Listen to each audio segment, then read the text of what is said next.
peuvent présenter un défaut. Et là ça c'est la panne qui nous indique que la charge est limitée à 50%. D'accord, et est-ce que tu peux expliquer du coup comment tu t'es rendu compte du problème? Eh ben, on partait pour aller chercher, aller voir la nouvelle voiture d'Anne-Laure, qu'on avait prévu une modèle 3 pour elle pour ses 40 ans, samedi. Et quand on a pris le volant, on a eu le petit message d'erreur qu'on aperçoit à la fois ici en BMS et à la fois sur le tableau de bord. Et donc tout de suite, je suis revenu à la maison pour mettre en charge. Et là, la charge s'est stoppée. À ce moment-là, on était à 80% d'autonomie. Et donc elle a refusé jusqu'il y a 3-4 minutes avant qu'on rentre dans la voiture de prendre la charge. Même à 53% sur un superchargeur, elle n'a pas voulu prendre la charge. Sur du triphasé non plus. Et à la maison à 43%, elle n'a pas voulu prendre la charge. Donc là, logiquement, quand tu regardes là, tu peux régler tes pourcentages ou ta distance. Donc là, on est à 35% d'autonomie qui est affiché sur le tableau de bord ici. Donc elle accepte la charge, nous sommes en 4 kW en max, alors qu'on pourrait prendre 7. Et donc ici, quand on regarde dans les défauts, on aperçoit les messages d'alerte et le défaut, le fameux défaut BMS U029. En piochant un peu, on peut aller voir dans le mode service. On vient sur la voiture, on va logiciel. Ici, on vient sur la voiture. On va rentrer en mode service. Tac. Donc ça, on risque rien hein, quand on y va. On active. Et là, on va retrouver toutes les informations nécessaires à notre voiture en termes d'entretien. Retrouver les messages d'alerte. Et on retrouve notamment les différentes pannes qu'on peut avoir. Là ici c'est le washer flow, c'est le niveau de lave-glace. Active Aero, c'est les petits volets parfois qui... Donc on a laissé, on a fait un peu de kilomètres avec. Et puis voilà, donc c'est plutôt une bonne nouvelle. On va voir jusqu'à quand elle va vouloir recharger. Et puis on a fait une demande chez Tesla pour un rendez-vous de service. Et parallèlement, dans la communauté de Bourgogne VE, on est en train de chercher des solutions. Donc on a tenté le reboot usine, on attendait un rechargement de soft, mais voilà, on est conscient de la panne, très probablement la batterie qui est en panne, et c'est une batterie malgré tous les efforts qu'on peut faire. On a la chance d'avoir une société qui s'appelle Revolt maintenant en France, qui nous conseillent, qui peuvent faire de l'entretien des batteries, des chargeurs et tout un tas de choses. Ils ont un service itinérant, donc ils peuvent venir partout en France intervenir. Et donc Jérémy, que j'ai eu au téléphone, m'a dit que sur ce type-là de panne, c'est une panne qui viendrait à donner un défaut sur une cellule parmi les 16 modules qu'il y a. Et c'est une intervention qui nécessite l'ouverture du pack. Et si on ouvre le pack, il ne peut pas être repris en échange standard par Tesla. Voilà. Donc c'est un petit peu tendu. C'est un choix à faire sur l'intervention à faire. Et du coup, là, tu penses que c'est... il y a des modules du coup dans la batterie qui sont abîmés, qui n'arrivent plus à se recharger entre guillemets. Et c'est ça qui met entre guillemets la batterie en défaut. C'est bien comme ça que tu l'as compris ou... Alors on a deux choses. Quand on avait fait une dernière balade ensemble pour Bourgogne VE, j'avais eu une alerte superchargeur de Beaune où j'avais pas pu charger, sauf que j'avais aucun message d'erreur. Il existe des messages d'erreur qui apparaissent sur ce qu'on appelle la toolbox de chez Tesla, qu'on voit pas à l'écran, et on a un break 6. Et le break 6, c'est un fil qui est lié au BMS, qui vient mesurer la tension de chaque cellule. Donc ça, on aura une rupture d'un câble électrique, donc je dirais quelque part une soudure à 2 balles. Mais il se peut que l'ensemble des petites pannes que j'ai pu avoir se soit crédité et nous amène à une panne générale et une limitation de la charge. Et est-ce que tu peux redire combien de kilomètres a le véhicule, de quelle année il est, quel modèle exactement c'est? Alors c'est une modèle S85 de 2014. Elle a 344 000, quasiment 345 000 km. Elle est avec sa batterie d'origine et elle a eu un changement de moteur juste avant que je l'achète. Et je l'ai acheté, elle avait un peu moins de 280 000 km. Ok, voilà. D'accord. Et donc c'est une propulsion. Oui. Et toi, tu contrôles un petit peu l'état de la batterie et, Oui. et des différents systèmes avec l'application Scan My Tesla, c'est ça? Exactement, donc ça c'est un petit appareil que notre ami James Morley m'avait conseillé à l'époque. Donc c'est un petit boîtier OBD2 qui vient se brancher. Alors là il est volontairement démonté. Je suis l'état d'usure de ma batterie, donc on vient le connecter ici. Voilà. Et donc après on peut avoir un retour sur le téléphone où je vais avoir un retour de mes cellules et tout un tas d'informations qui vont aller avec. Donc ça aujourd'hui c'est un appareil qui coûte environ 150 € et qui permet de suivre l'état de sa batterie et les informations de température. Donc ça demande une petite manip de connexion. Mais voilà, on devrait dans quelques instants avoir les données, le temps que ça se connecte. Donc voilà, hop, hop, hop. Donc c'est une interface assez ludique qui est connue des utilisateurs Tesla un petit peu avertis. On est quelques-uns au sein de Bourgogne VE qui regardons les applications tierces et qui utilisons également la Toolbox, puisque ça c'est l'avantage chez Tesla, c'est qu'on peut, moyennant un abonnement, à l'heure, à la journée, au mois et à l'année, avoir accès aux données de la voiture et également aux messages d'erreur. Voilà. Donc là on retrouve toutes les informations en direct qui sont lues. Donc on lisait qu'elle avait 35% de charge. Donc le SOC qu'on a vu tout à l'heure que Tesla autorise jusqu'à 50%. Là actuellement il est à 35,3%. Et donc ça c'est la tension de la batterie qui est à 350 volts. Et on peut aller chercher toutes les informations qui sont utiles dans notre usure. Et tu penses que Tesla limite à 50% la charge pour quelle raison? Pour protéger le reste des modules? Alors, une des hypothèses sur lesquelles en fait ça reste quand même une boîte noire serait que Tesla bride la charge pour éviter un emballement thermique de la batterie et le risque d'incendie de la voiture au sens général. Cependant, aujourd'hui, le seul reproche qu'on peut faire à Tesla, c'est qu'on manque de visibilité sur les réelles pannes et les réelles interventions qu'ils peuvent faire lorsqu'on va chez Tesla, puisqu'on attend le devis, hein, mais l'ordre de réparation d'un échange standard d'un pack batterie de 85 kW, c'est environ 12 000 € TTC. La main d'œuvre est aux alentours de 300 €. Le problème, c'est qu'on ne sait pas exactement ce qu'ils font comme intervention ou par notre pack batterie. Est-ce qu'on peut acheter un neuf et garder le pack batterie actuellement qu'on a pour mener, nous pour notre cas, pour la communauté qu'on est, on aimerait bien, moi je veux bien le faire pour la science, mettre 6000 balles de plus et puis ouvrir le pack batterie et puis qu'on puisse identifier les réelles pannes. Voilà, le but du jeu c'est d'avoir de la transparence sur les utilisateurs. Voilà, parce qu'aujourd'hui c'est une boîte noire, on nous dit ok on vous remplace votre batterie. Bizarrement on peut vous mettre une 90 kW mais avoir les mêmes perfs que la 85 kW que je viens de déposer. Donc là, ce que j'ai fait, c'est que j'ai scanné, j'ai fait un screenshot des tas des batteries. Donc là, aujourd'hui, on voit les déséquilibres est de l'ordre de 8 millivolts. Donc c'est pas énorme. Donc là, on voit l'équilibrage de chacune des tensions sur les 96 cellules qu'on peut avoir en surveillance.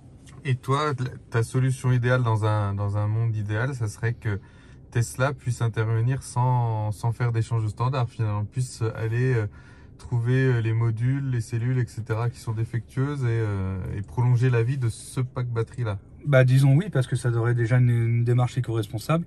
Ou alors, s'ils ne souhaitent pas le faire, laisser le droit à passer par des opérateurs tierces validés et qualifiés comme l'équipe de Jérémy Drivolt, sur lequel on pourrait intervenir et avoir les garanties d'intervenir et que faire des petites interventions. Ça se fait au Canada, ça se fait aux États-Unis, mais je crois qu'on a un problème également peut-être avec le législateur en France qui fait qu'aujourd'hui on n'a pas le droit de changer nos packs batteries, on n'a pas le droit de changer la chimie de nos batteries, Si toutefois on met un pack plus évolué en termes de poids, on sera plus en correspondance avec la carte grise. Donc il y a un réel travail à faire. Parce que si on veut avoir des véhicules qui aujourd'hui 345 000, j'ai une pensée à James, qui est un de nos tout premiers utilisateurs de France, le deuxième d'ailleurs, de Tesla. Aujourd'hui il en a une qui dépasse les 658 000 kilomètres. Aujourd'hui il faut qu'on ait une démarche de dire voilà, on entretient notre pack batterie, c'est réparable, casser ce mythe de la batterie c'est une pièce d'usure au même titre que les panneaux photovoltaïques, on ne pouvait pas les recycler, c'est faux. Revolt sait les réparer, on sait les entretenir et voilà, une forme de transparence et ou si on a le droit de pouvoir acheter un pack de batterie neuf pour redonner les qualités des performances qu'elle pouvait avoir au départ. C'est des voitures à plus de 100 000 euros à la base. Aujourd'hui, un pack de batterie, 12 000 euros en échange de standard, c'est pas très cher en ratio, mais on connaît pas la durée des garanties. On sait pas combien de temps elles sont garanties, on sait pas quel kilométrage elles sont garanties. Voilà, donc aujourd'hui ça manque de transparence et on a besoin d'avoir un retour parce qu'on est de nombreux utilisateurs à avoir cette panne en 0,29 et on aimerait bien savoir en fait ce que Tesla fait derrière, quoi. Donc apparemment le retour que moi j'ai eu sans avoir Tesla, c'est que il pourrait y avoir une garantie de 2 ans sur les batteries comme sur n'importe quelle pièce auto en fait qui pourrait être changée, de ce que j'ai compris. D'où la législation française. Voilà, après ça sera effectivement à confirmer avec Tesla. Et effectivement il y a peut-être une législation à faire bouger, comme ça a été le cas pour le rétrofit, où c'est resté, on est un petit peu en retard par rapport aux US et par rapport à l'Angleterre notamment. Et effectivement ça peut être quelque chose à faire. On a vu récemment donc la vidéo YouTube de Didier où ils sont partis en Pologne, je crois, pour changer, je sais plus si c'était un pack complet ou des cellules sur une Fiat 500 électrique. Effectivement, ça va devenir un gros sujet. Il y a une réelle filière qui se développe, que ce soit de Norvège ou dans les pays de l'Est, où des gens font les rétrofits. On emmène en gros notre voiture là-bas et on fait le rétrofit. On a un utilisateur avec qui je converse sur Facebook, le groupe Tesla Hour Club France, qui est tombé en panne là-bas. Il entretient sa batterie là-bas. Il est resté dans le pays pour repartir avec sa batterie. Mais aujourd'hui, j'ai une voiture qui est bridée. Alors j'ai cette chance-là par rapport à d'autres utilisateurs où moi elle roule encore, a priori, puisqu'elle a l'air elle a pris 1% là depuis qu'on parle. Donc c'est plutôt rassurant. Mais aujourd'hui, on a un réel besoin de pouvoir entretenir nos voitures. La longévité des Model S fait la réputation de la marque. Aujourd'hui, je trouverais ça quand même vraiment dommage qu'une voiture qui a démocratisé, même si c'est une voiture premium. Pourquoi moi j'ai une Model S? Parce que ça a été celle qui a révolutionné l'électromobilité. Puisse pas être entretenir et continuer ce mythe de la voiture qui dépasse les millions de kilomètres, voire les 2 millions et pourquoi pas plus. Aujourd'hui, on a des intervenants. Je peux comprendre que le modèle économique Tesla, il est peut-être pas dans l'entretien des batteries. Par contre, qu'on puisse ouvrir le marché à des réelles sociétés qui peuvent prendre le temps de travailler là-dessus et qu'on puisse travailler dans l'avenir. Aujourd'hui, je dis pas que je suis pas d'accord avec Tesla sur le fait de pas faire du V2L parce qu'aujourd'hui on pourrait avoir de l'électrique par du photovoltaïque. Ça pourrait être, on n'arrive pas à cause de législateurs, je pense en France, à avoir de wallbox Tesla. C'est quand même un peu dommage. Et aujourd'hui il y a des personnes qui rachètent des packs batteries qui pourraient être encore montables pour en faire des Powerwall à la maison, et c'est un peu dommage quand même. Les Powerwall, ouais. Donc le Powerwall, c'est ce qui permet de stocker l'énergie des panneaux photovoltaïques et quand on en a besoin, de le redistribuer soit dans le véhicule, soit dans la maison. Hein. C'est bien ça. C'est ça, et c'est quand même, ça pourrait être, chacun pourrait être utilisateur enfin producteur et consommateur d'énergie et de sa mobilité. C'est quand même important. Mais aujourd'hui, la batterie reste quand même un élément majeur d'une voiture électrique. Et aujourd'hui, une Tesla de 85 kW, alors certes, l'efficience du moteur de l'époque, c'est pas les moteurs de Tesla Model 3 ou les nouveaux moteurs sur les autres constructeurs. Malgré tout, pour preuve, 345 000 km, batterie d'origine, premier signe de fatigue. On sait que si on intervient dessus, on pourrait facilement en faire 600 000. La preuve avec James. Donc pour moi, il est important qu'on avance. Et puis je compte bien garder ma Tesla autant que le contrôle technique me le permettra. Voilà. Et que la caisse ne soit pas coupée en deux. Voilà. Et donc, Aurélien, si tu fais changer le pack batterie en échange standard, qu'est-ce qu'il te reste à faire en gros pour que la voiture elle soit vraiment entre guillemets clean pour plusieurs années? Alors pour bien faire, il y a probablement le berceau moteur, hein, c'était une maladie sur ses premières générations. Donc le berceau moteur, c'est environ 1500 balles d'entretien. Moi, comme on peut le voir, c'est ce que j'ai expliqué, elle a l'hérite de ces années. Hein. Elle a toujours le MCU1. Donc bon nombre de MCU ont été changés. Donc ça, c'est un MCU qui a été rétrofité, c'est on dirait le 1.5. C'est celui qui est en 4G, puisque les premiers modèles S étaient en 3G. Là, on est en format LTE. Donc là, c'est encore un rétrofit, le MCU2. C'est environ 1500 ou 2000 euros suivant si on veut la radio ou pas. Et derrière, alors normalement le moteur, je ne devrais pas avoir de soucis avec ça. Alors je rappelle que Revolt maintenant aujourd'hui commence à s'attaquer au moteur Tesla hein, pour l'entretien.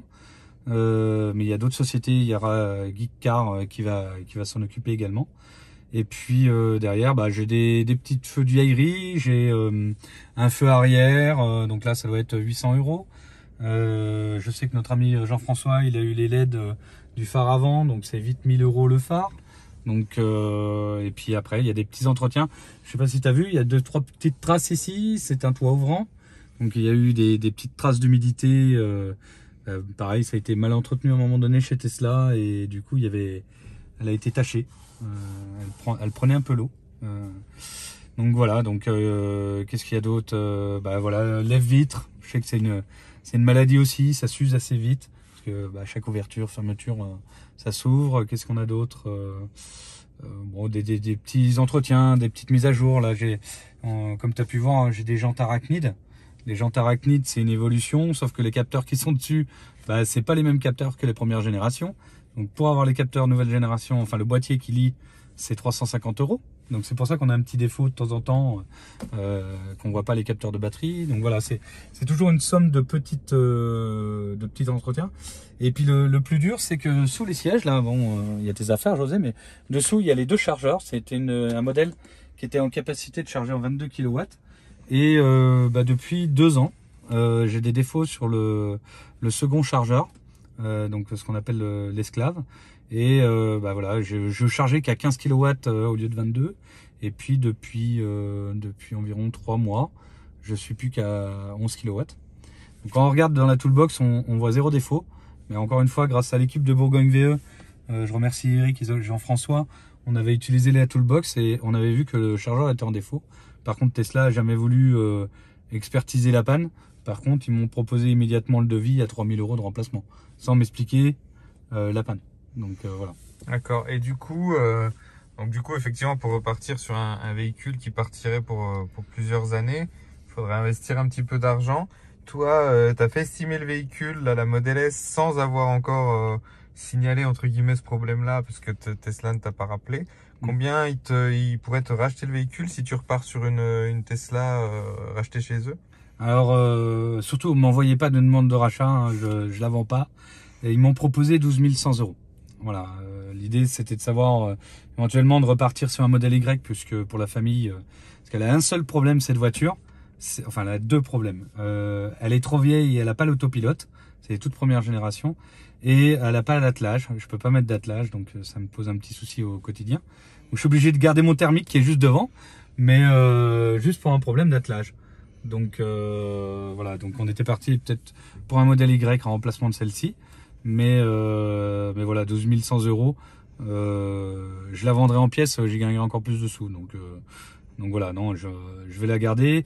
Et les totaux pour en faire une voiture sur lequel je serai tranquille dans les années à venir, voilà, c'est environ un billet de 19 500 euros à investir pour effacer tous les problèmes. Et voilà, donc j'aurais tendance à dire que pour l'instant, je vais rester sur les problèmes bloquants. Ah oui, puis il y a un petit défaut sur les essuie-glaces aussi, hein, le moteur qui vient usiner le capot. Mais voilà, c'est toutes des pannes. Là pour le coup, a priori, c'est un remplacement, c'est 400 euros le moteur, pièce et main d'œuvre. Sauf qu'a priori, c'est une panne avec un cercle à 50 centimes d'euros, quoi. Par contre, faut être un peu bricoleur. Donc on achète une Tesla, surtout les premières générations, faut bricoler un peu. Voilà. Hop. Allez, on est parti. Donc on part faire un tour là avec la Model S 85 de 2014. 345 000 km. Aujourd'hui, entre le moment où on achetait une P85, enfin ou ne serait-ce qu'une 85, on avait 420, 430 km d'autonomie. Et aujourd'hui, moi j'en avais 352 à 100%. Donc on a perdu quand même entre 50 et 70 km suivant les voitures.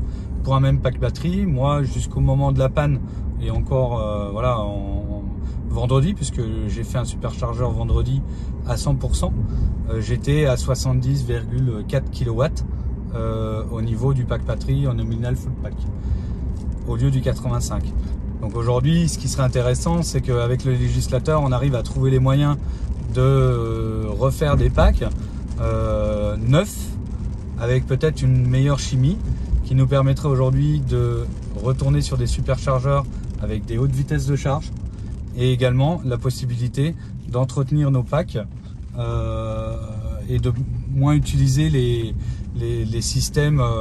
Aujourd'hui, quand tu vas sur un superchargeur, moi typiquement, je pense que les mecs qui vont arriver avec leur modèle 3 ou leur modèle Y, ils se disent putain, lui il va rester là pendant 2 heures quoi. Parce que sur un Tesla superchargeur, moi je tourne en pointe à 70 kW de vitesse et je tombe très vite à 40. Et la fin, le 80-100%, ça va me durer environ 2 heures. Alors, faut pas intervenir n'importe comment, hein. Je rappelle, c'est de la haute tension, il y a des choses quand même. C'est un vrai ordinateur sur roue. Mais aujourd'hui, le quid se pose sur aussi le maintien en activité des logiciels. Aujourd'hui, vous avez un Windows. Si vous avez un Windows 98, un ordi qui tourne sur 98, ça fait un bon moment, vous avez plus les mises à jour, quoi. Donc comment va se passer l'avenir également sur les logiciels de nos Model S. Là, normalement, j'ai un... Là, normalement, quand je me plug sur ma prise recharge plus, je me branche. Et là, écoute, c'est une bonne chose parce qu'elle recharge. On voit les petits clignotants là. Voilà. Donc c'est malgré tout une bonne nouvelle, dans notre malheur, puisque la charge a l'air de vouloir démarrer. Voilà. On aperçoit, voilà. On a le petit message d'erreur.